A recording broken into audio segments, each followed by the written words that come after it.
There is a fire that lives inside every warrior. Some spend their lives running from it. Others let it burn them from within. But a rare few learn to shape the fire, to command it without suppressing it, to feel deeply without being ruled by the storm.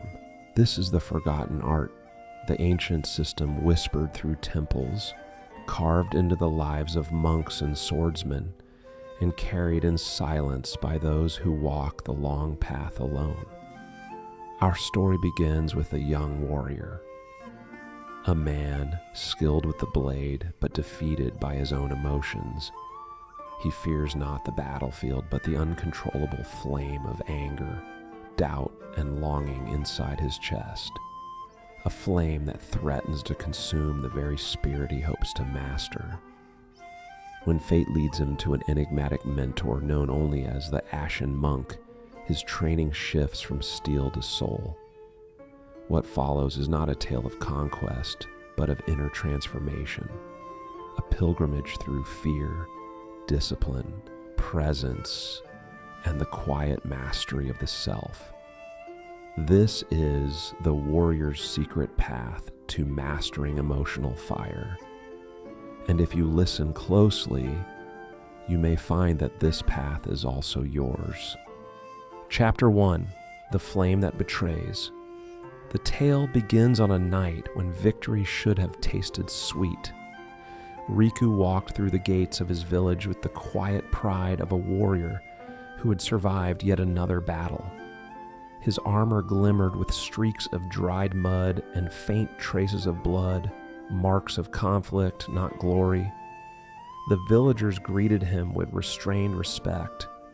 He was known not only for his skill with a blade, but for the intensity that surrounded him like an unseen storm. Children stepped back when he passed. Elders observed him from the corners of their eyes, as though unsure whether to offer thanks or keep their distance. Inside Riku, however, something churned. The fire, that old, restless flame. It smoldered beneath every breath he took, waiting for the smallest spark to erupt. The spark came sooner than anyone expected.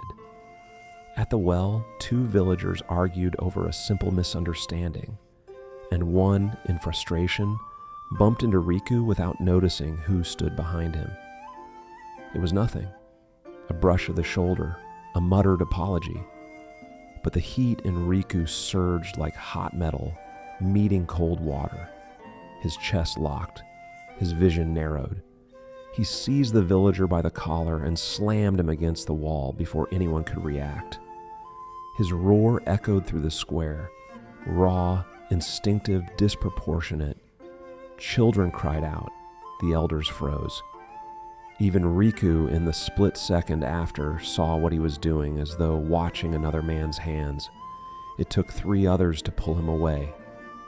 When the haze of rage finally dissolved, shame crashed upon him harder than any sword blow.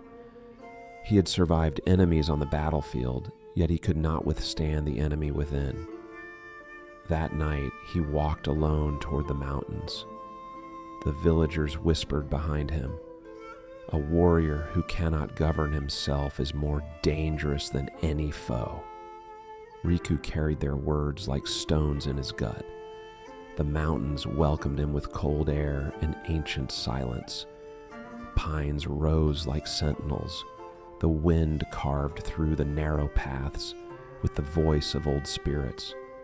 Each step away from the village felt like stepping deeper into his own unexamined wilderness.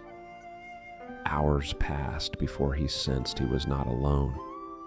Across a clearing, seated upon a stone as though time itself had placed him there, was an elderly monk wearing robes the color of ash. His posture was perfect, his eyes calm, unblinking. He radiated not authority, but a presence so steady that even the wind seemed reluctant to disturb him. Riku approached with caution. "You saw what happened," he muttered, unable to meet the monk's eyes. "You saw me lose myself."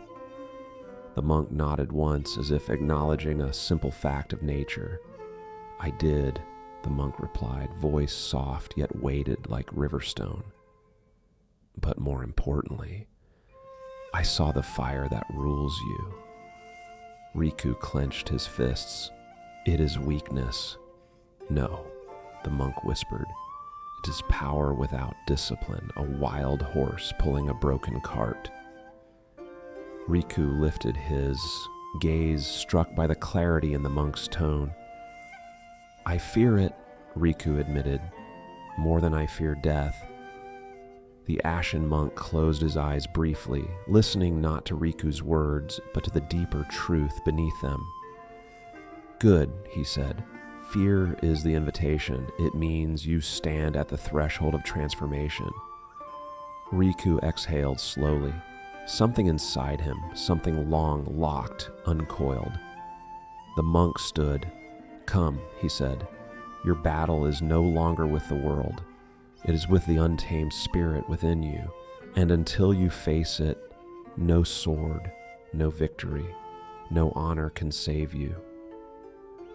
Riku followed, the mountain swallowing them both. For the first time, the warrior realized he had not come seeking refuge. He had come seeking a teacher. Chapter 2, The Discipline of Stillness.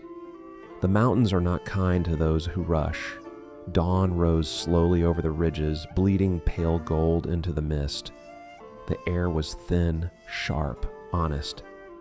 Riku sat on a flat stone beside the Ashen Monk, legs folded, back straight, hands resting on his knees. There was no sword at his side, no armor, only the weight of his own breath. Again, the monk said. Riku inhaled, held, exhaled. It should have been simple, but the simplicity was what made it excruciating. His mind clawed at the silence, replaying the scene of the village, the man's terrified eyes, the children shrinking away, the elder's disappointment.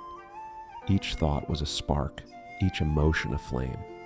Rage, shame, defensiveness, confusion. Your mind runs, the monk observed, eyes half closed. Where does it go? Riku's jaw tightened. To my failure. No, the monk said. It goes to your story about your failure. Watch more closely. Riku tried. He followed the breath in through his nose, feeling the coolness touch the back of his throat, expand his chest, press the edges of his ribcage. Then, as he exhaled, the fire rose again, anger at himself, at the villager, at a world where one mistake could erase 100 victories. His fists began to clench instinctively. Do you feel that? The monk asked, and yes. Do nothing. Riku frowned. Nothing.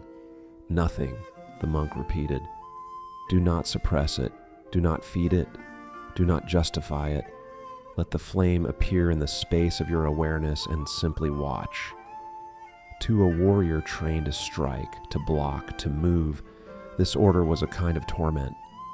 Stillness felt like defeat. Non-reaction felt like surrender. But the monk continued. In battle, he said, you have milliseconds to decide. Here, with no sword raised against you, you have all the time in the world, yet you rush. Why? Riku swallowed. Because if I stop moving, I feel trapped inside myself. The monk nodded slowly. Most men live their entire lives that way, running so they never have to meet themselves. He let the words settle like snow. Modern science calls this constant running avoidance behavior, the brain's desperate attempt to dodge discomfort, to escape fear, to outrun unresolved pain. The nervous system, conditioned by old wounds, stays on high alert. The body moves, the mind moves, the mouth moves. Almost no one ever stops to ask, who is moving me? Riku began to see it in every flinch, in every urge to stand, to walk, to speak. The fire inside him yanked the reins. The monk placed a single stone in Riku's open palm. This is your task, he said. You will sit here with this stone in your hand until the sun reaches the highest point in the sky. You will feel every urge to move, to rise, to escape, and you will not obey. You will watch." Riku stared at him, that long, without moving. The monk's gaze did not waver. "You have spent your life becoming a master of motion. Today you will take your first step toward mastering stillness." Hours passed. The forest murmured with hidden life. The rustle of leaves, the distant call of a bird, the soft scrape of wind over rock. Sweat gathered on Riku's brow. His knees screamed, his back burned. His mind shouted rebellions. "Get up! This is pointless. You are a warrior, not a stone." The stone sat in his palm, small and unremarkable. But over time it became a mirror. Each impulse, each surge of irritation, each wave of restlessness reflected the cage he lived in, not outside, but within. In the quiet, a brutal truth emerged. His enemy was not anger itself, but his automatic obedience to it. As the sun slowly climbed toward its peak, Riku's fire raged behind his ribs.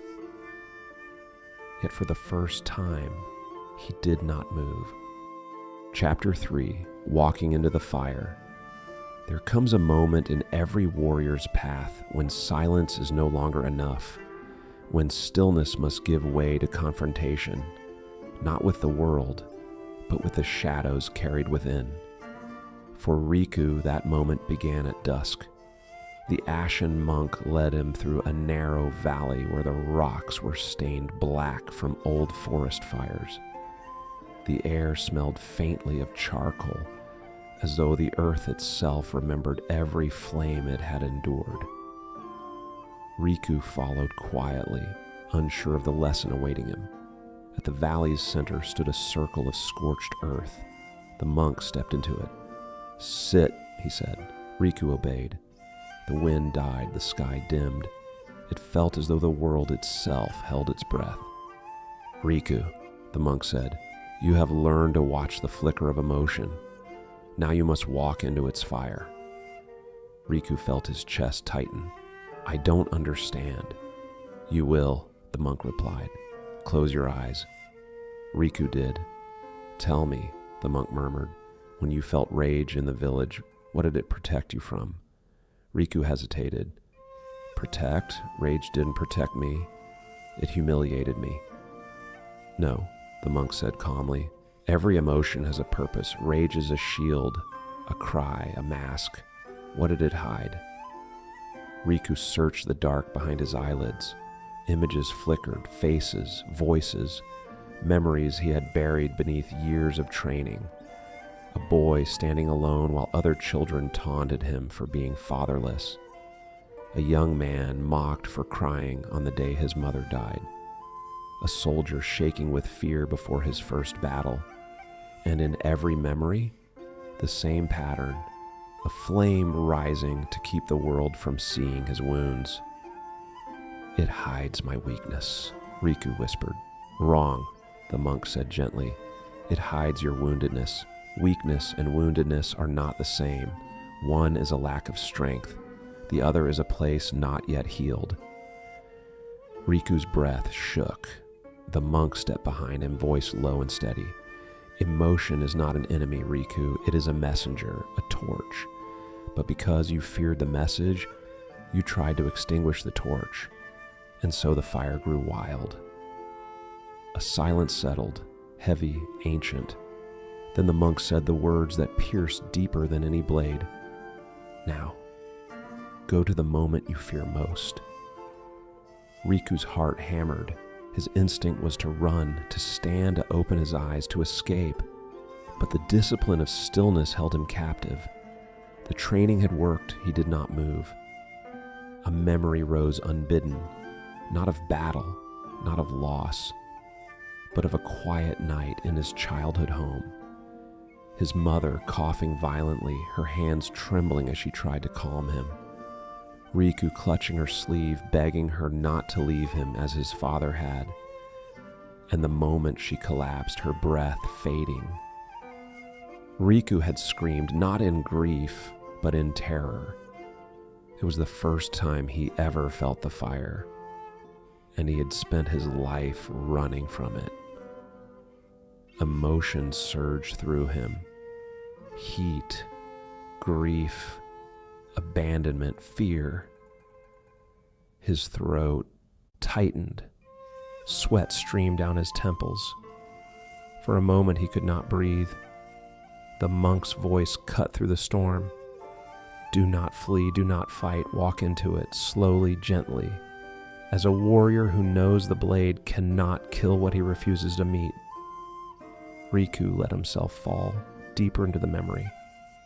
He felt the boy he once was, the trembling hands, the burning chest, the desperate plea for someone to stay, and instead of turning away, he stepped toward the pain with presence. The fire roared, but he did not burn. In that moment, something extraordinary happened. The fire changed shape.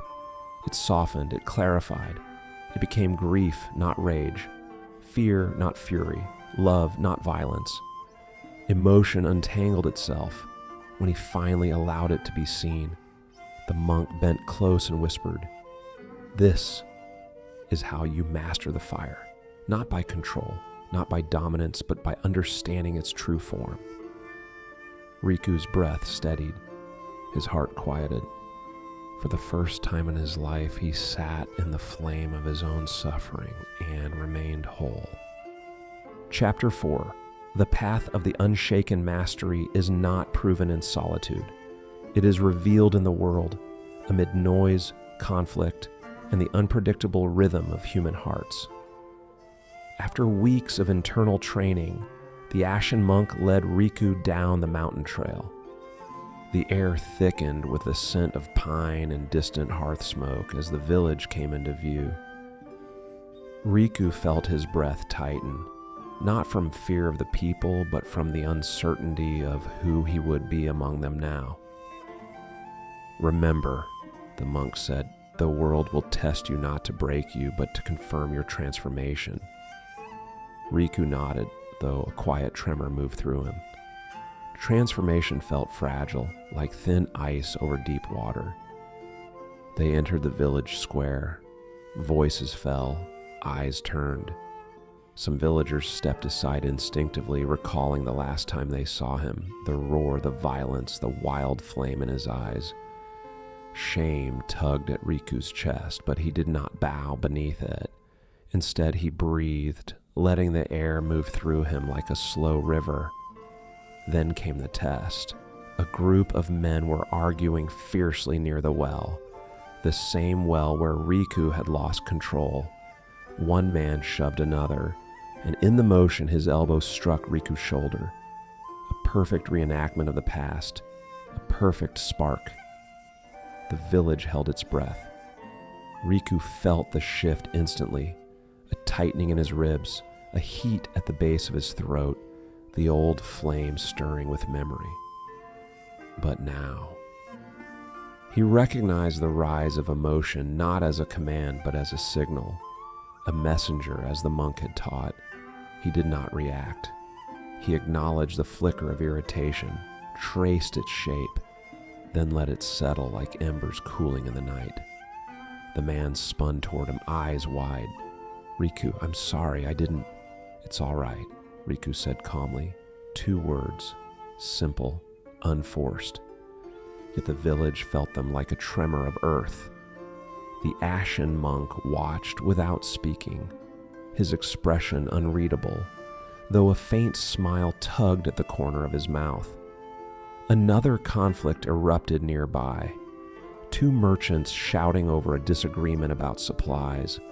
The voices escalated sharp and jagged.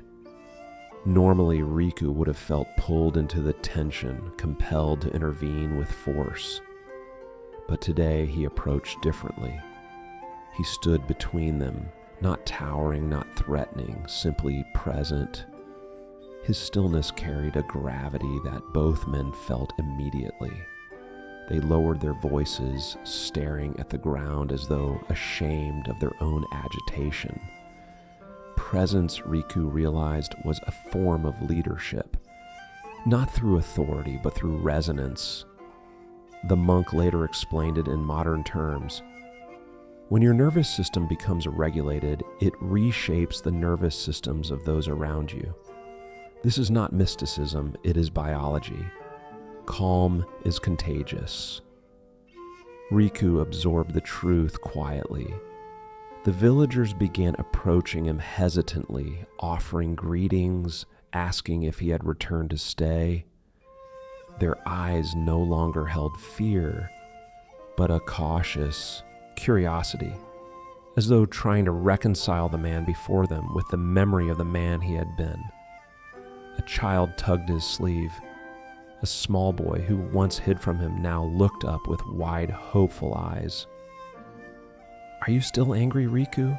the child asked. Riku smiled gently. "No. The anger is there, but it no longer leads me." Simple words, a profound shift. The monk placed a hand on Riku's shoulder. "You are learning the art of remaining unshaken," he said. "Not because the world is calm, but because you are." As they walked through the village, Riku felt something he had not felt since boyhood, a sense of belonging, not earned through strength, but through grounded presence. The fire within him had not vanished. It had softened, deepened, matured into something steady. A lantern, not a wildfire. Chapter 5. The warrior who became his own fire transformation is tested in the absence of the one who guided it. Riku awoke before dawn, expecting to see the Ashen Monk preparing tea or tracing lines in the dirt as he often did. But the monk's mat was empty, his staff was gone. The small stone altar they shared sat undisturbed, cold with morning dew. Riku searched the clearing. No footprints, no sign of struggle, no farewell. Only silence, vast, intentional. The monk had left without a word. Riku felt the old tremor of abandonment tug at his chest like a shadow rising from the past. But he didn't push it away. He breathed into it, naming it gently, as he had been taught. "This is not loss," he whispered. "This is transition." He remembered the monk's lesson. A true teacher disappears when the student stops borrowing strength and begins carrying his own. Still, the morning felt heavier. Before he could sit to meditate, a distant horn sounded from the valley. Low, alarmed, trembling like a thread pulled taut. Then another. Then the frantic echo of voices rising from the village. Riku didn't hesitate. He ran. Mist swept past him as he descended the mountain path, each step stoking the ember in his chest. Not the wildfire, the steady flame. When he reached the outskirts of the village, the scene unfolded sharply. A band of rogue warriors, mercenaries hardened by hunger and desperation, had forced their way into the square. Their leader towered above the villagers, gripping a blade large enough to sever bone. "Food," he snarled. "Weapons, supplies, now." The villagers trembled. They had little to spare, and none dared to resist. Riku stepped forward. Some gasped, others stepped back, fearing the conflict might reignite the old flames within him. But the Riku who emerged from the mountains was not the man they once knew. He walked slowly into the open, shoulders relaxed, breath steady. The mercenary leader turned. "You again? The wild dog from the northern skirmish?" He laughed. "I heard you lost control, attacked your own people." Riku did not react, not a twitch, not a spark. Instead, he studied the man. Not his weapon, not his threat, but the tension around his eyes, the hunger in his voice, the fear beneath the aggression. The monk had taught him this too, see the human before the enemy. "You don't want to fight," Riku said softly. The mercenary scoffed. And what do you propose?" Riku stepped closer, and something extraordinary happened. The villagers felt the air shift, not with violence, but with presence. the same presence that silenced arguments at the well, the same presence that steadied frightened children, the same presence that cooled the wildfire within him. The mercenary adjusted his grip on his blade. "You dare speak calmly to me." "Calm is not weakness," Riku replied. "It is control." The mercenary swung the flat of his blade toward Riku's face, a test, a provocation, a threat meant to rattle. Riku did not flinch. He watched the motion in full clarity, his breath unbroken, and before the blade could reach him, he stepped aside with effortless precision and placed his hand on the man's wrist. Not forceful, not violent, but firm. The mercenary froze. His men hesitated. The village fell silent. Riku met the man's eyes. "You are starving," he said. "Your people are scattered. Your spirit is collapsing under fear. You fight not for conquests, but to survive." The mercenary's jaw trembled. Riku continued, "We can share what we have, enough to help you move on. But if you raise your blade again, you will not face the old Riku. You will face the fire I now command, not the fire that commands me."